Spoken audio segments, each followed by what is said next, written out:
Eu sou a Shai. E eu sou a Dai. Nós somos da Creative Inspiration Photography e trabalhamos com fotografias artísticas em que nos últimos anos vem sendo denominado como Fine Art. Se você ainda não conhece o nosso trabalho, siga nosso Instagram, onde postamos constantemente dicas de fotografia e de edição. Bom, se você ainda não conhece a fotografia artística ou Fine Art, vamos te apresentar um pouco sobre esse mundo. O real significado do Fine Art vem do projeto sem fins lucrativos, do fotógrafo ou artista em querer expressar seus sentimentos e suas angústias por meio de suas obras, e que no caso dos nossos fotógrafos é por meio de nossas imagens. Esse movimento de fotógrafos que trabalham muito bem a edição, colocando aquela atmosfera de sonhos, filmes e obras de artes, começou há alguns anos atrás nos países eslavos, como a Rússia, a Polônia, e vem sendo chamado como fotografia Fine Art. Existe também a impressão Fine Art, que é uma impressão de alta qualidade que possui uma durabilidade de pelo menos 180 anos e que a impressão é feita em papéis especiais, como o de algodão ou também em canvas, que é uma tela de pintura.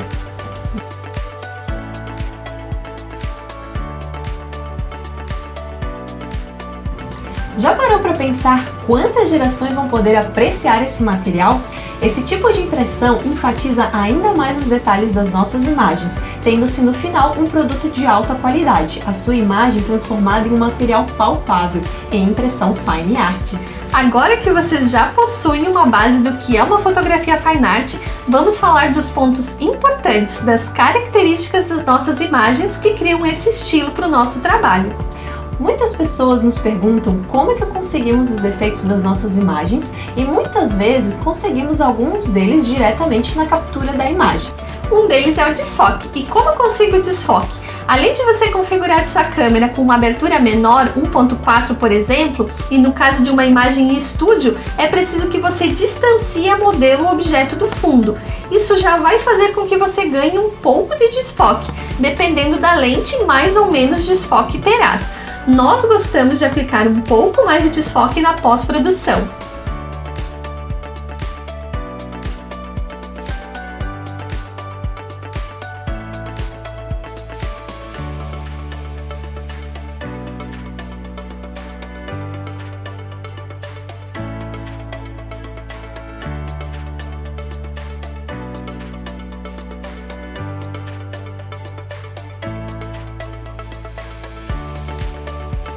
Outro benefício que o distanciamento do fundo traz para nós é a sombra menos marcada.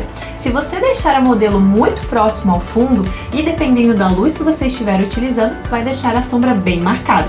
Claro que isso depende do que você quer. Se você deseja essa sombra marcada, já sabe como fazer.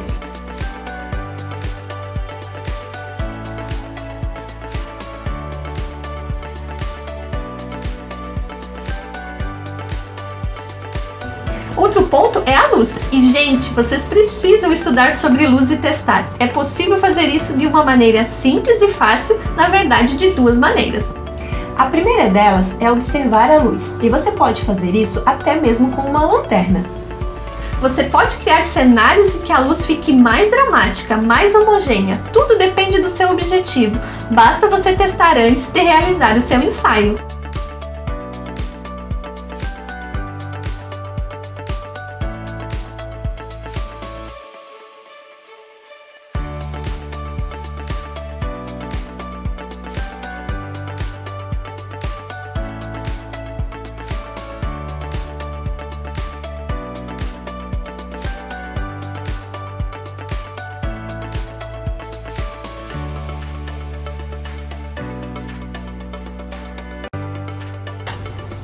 Uma luz que não utilizamos é a de baixo para cima.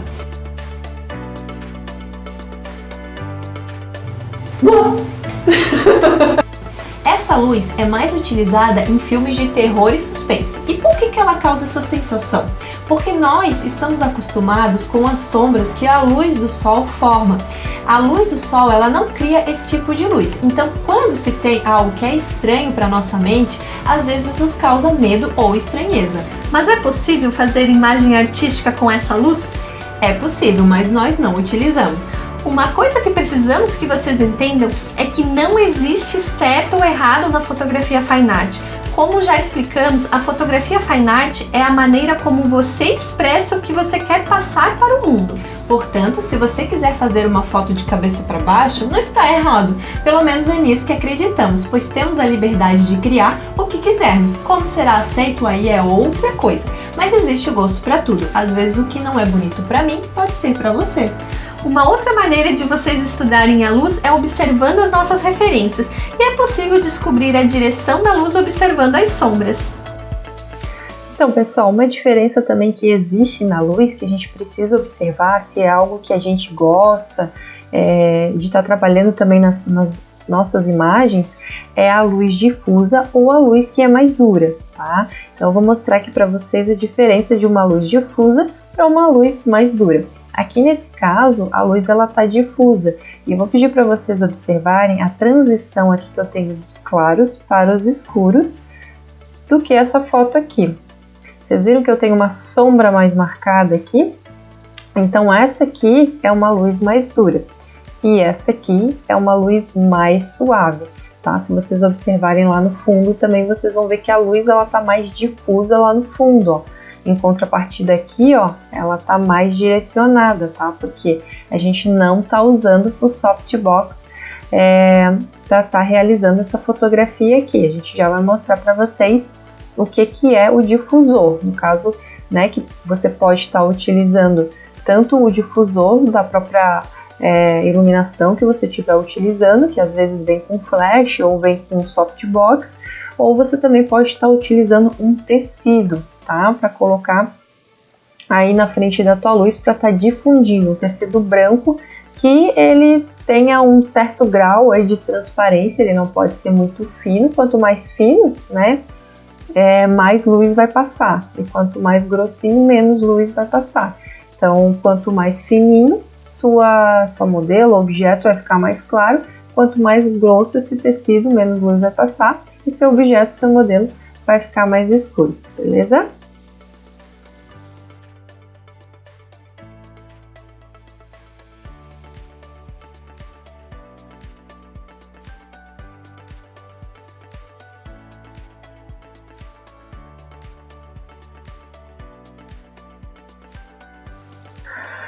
Então, aqui falando das nossas referências, essa foto aqui é da Paulina, tá? E como que eu identifico qual a direção dessa luz? O que vocês precisam fazer é observar as luzes e as sombras. Onde que eu tenho sombras nessa imagem? Eu tenho sombra aqui, ó, do lado do rostinho dela, certo? Eu tenho sombra aqui embaixo também, eu tenho sombra aqui, ó, no pescoço dela projetada numa diagonal, certo?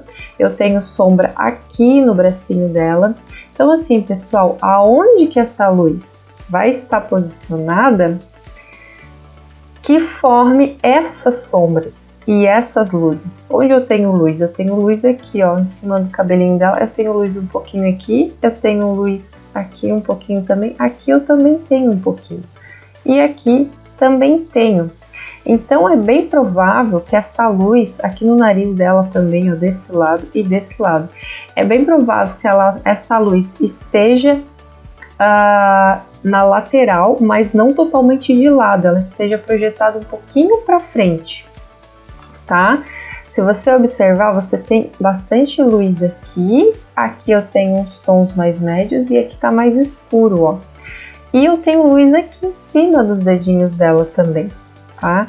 Então, é bem provável que essa luz esteja na diagonal, projetada um pouquinho para frente, não totalmente de lado, e um pouco em cima, aqui em cima, tá?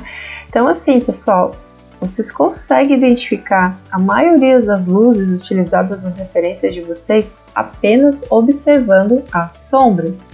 Aqui a gente tem um outro caso, ó, que é da mesma fotógrafa, da Paulina, e se você observar, é quase a mesma luz, porém ela não tem tanta sombra desse lado aqui, ó, do rostinho, ó. Ela tem mais sombras aqui, ela tem um pouco de sombra aqui, ela tem a luz lá atrás do cabelo dela, tá vendo?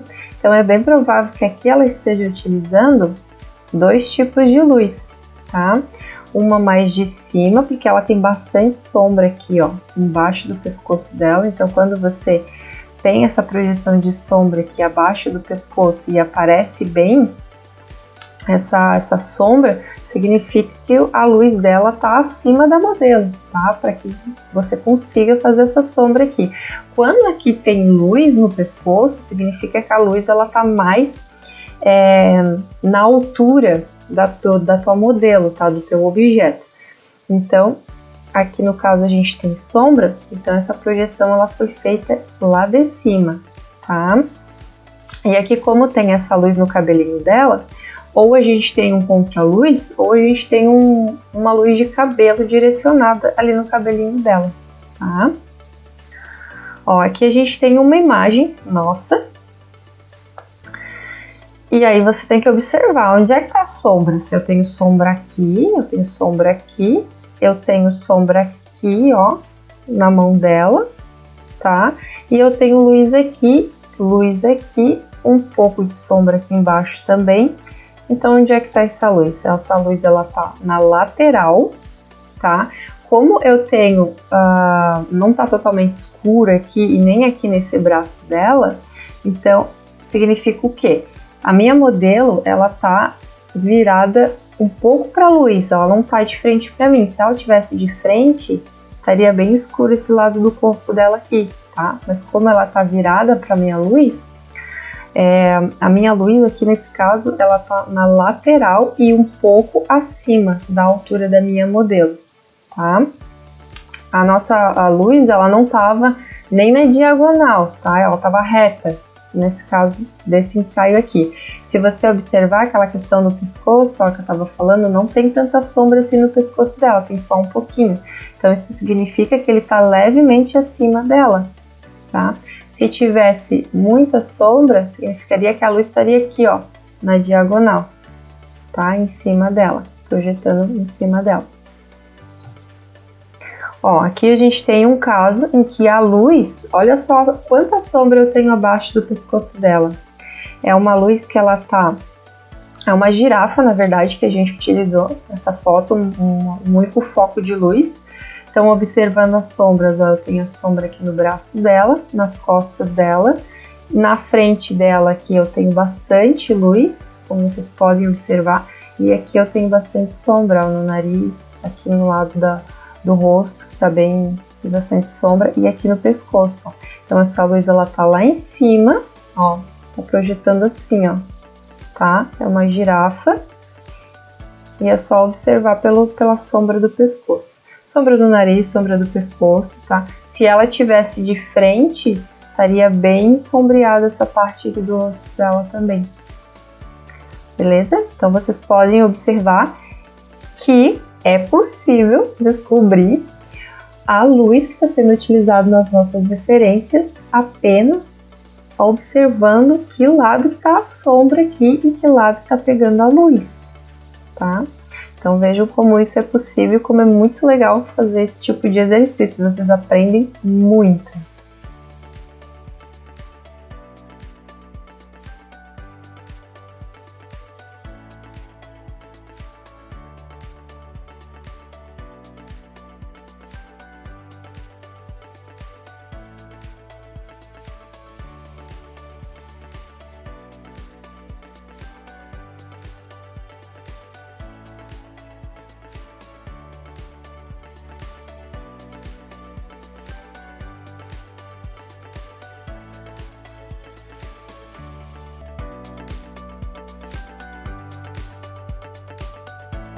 Utilizamos também alguns filtros, efeitos e ajustes no Photoshop, e um deles é a Overlay de luz, que você pode encontrar na internet vários pacotes para adquirir. Nós disponibilizamos alguns desses pacotes para os nossos alunos do Fine Art Masterclass, que vamos falar um pouco mais adiante. Vamos te mostrar agora como aplicamos esses overlays em nossas imagens. Ó, pessoal, então existem algumas opções, tá, de overlays que a gente pode estar utilizando em cima das nossas imagens. Ó, eu vou testar esse aqui para mostrar para vocês, tá? Tô arrastando, abre normalmente no Photoshop e arrasta aqui em cima da imagem que você quer trabalhar. Você consegue dar um Ctrl T para que você ative o modo transformação para você ajustar essa overlay de acordo aí com a tua imagem, tá? Aqui eu vou aumentar ela bem, porque eu quero que os raios cheguem aqui na modelo, tá? Eu vou dar aqui um Enter quando eu estiver satisfeita com o tamanho da minha imagem. E aqui, ó, nós temos o modo mesclagem, tá? Que a gente tem várias opções para que a gente possa estar vendo qual resultado fica mais interessante. Ó, a gente tem aqui a divisão, que ficou um resultado interessante. Subexposição linear também ficou legal. Isso depende muito de imagem para imagem, tá, gente?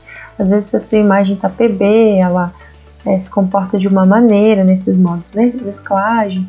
Então, tudo depende. Então, para mim, ficou melhor aquela lá de cima, que foi a subexposição linear ou a divisão. Eu gostei mais da divisão, tá? Só que ele ficou marcadinho aqui, né? Então, a gente pode trabalhar com a máscara para estar eliminando essa marca aqui. Ou então, a gente pode aumentar também a imagem até o final. Se a gente der um Ctrl T, ó, aperta ou você pode apertar o Shift para que ele sofra distorção, tá? Ou você também pode apertar, não, puxar normalmente, tá? Que daí ele vai aumentar proporcionalmente, tá? E aí você pode deixar assim também, fica um resultado legal, ó, que bonito.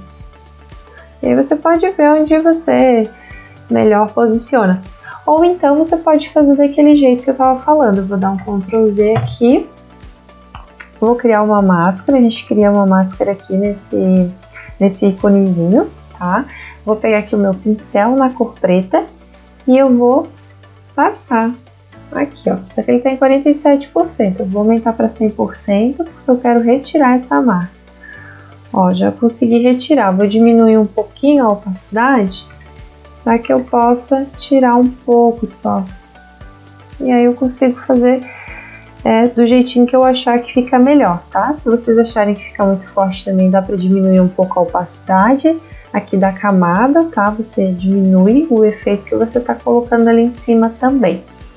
E eu tenho aqui também, deixa eu desmarcar aqui, uma outra textura que a gente também pode estar testando, ó. Só você pegar a ferramenta mover aqui, ó, arrastar para cima da tua imagem. Nesse caso, o claro da imagem tá aqui, né? É bem importante, tá, pessoal? Que vocês observem para onde está a direção da luz na tua imagem, tá? Não adianta você colocar uma overlay, por exemplo, nesse caso, a imagem que a luz vem daqui para cá, porque eu não tenho iluminação aqui que nem eu tenho no rosto dela, tá? A luz está vindo daqui para cá. Então você tem que inverter aí a sua overlay para que ela fique na direção correta, tá? Aí você pode dar um Ctrl T, ativar o modo transformação, girar essa overlay aqui, tá? Encaixar ali mais ou menos no cantinho e aí você pode puxar e dar um Enter. E aí você vai começar a brincar ali com os modos mesclagens novamente para ver o que fica melhor, tá? Ó, a divisão ficou bem legal. Subexposição de cores ficou mais ou menos, tá vendo? O outro ficou legal. Subexposição linear, na verdade, né? Tinha ficado no outro. Ó, e aí tem várias outras que você pode ir testando. Como elas são mais parecidinhas, né? O que ficou mais legal foi as mesmas que os outros, ó. E aí você pode criar a máscara também para tirar um pouco o efeito de cima dela, se você quiser, né? Se você achar que ficou demais, você pode ir lá e tirar um pouquinho. Se quiser diminuir de algumas partes da imagem também, ó, antes e depois. Então é bem simples de vocês aplicarem uma overlay. É só você colocar e você trabalhar ali com os modos mesclagem e também trabalhar na máscara. Trabalhando na máscara você consegue outros resultados também, tirando, né, a intensidade aí da camada das partes da imagem que você quiser. Bom, essas são algumas de muitas características das nossas imagens. Espero que você tenha aprendido muito com essa mini aula e gostaríamos de te deixar um convite para se inscrever na nossa Semana Fine Art Masterclass. Ela vai acontecer do dia 18 a 21 de outubro, serão 4 aulas totalmente online e gratuitas, com muita dica de edição e fotografia. Teremos bastidores de ensaio e edição ao vivo. Também teremos no dia 21 de outubro o lançamento do nosso curso Fine Art Masterclass, em que ensinamos todo o nosso passo a passo para se chegar no estilo artístico. Acesse o nosso perfil no Instagram, o link para sua inscrição está em nossa biografia. Caso você esteja vendo este vídeo após o dia 28 de outubro, as inscrições já estarão encerradas, mas você ainda pode transformar as suas fotografias em nossa próxima turma. Entre no nosso site e deixe seu nome na lista de espera para não perder a próxima oportunidade.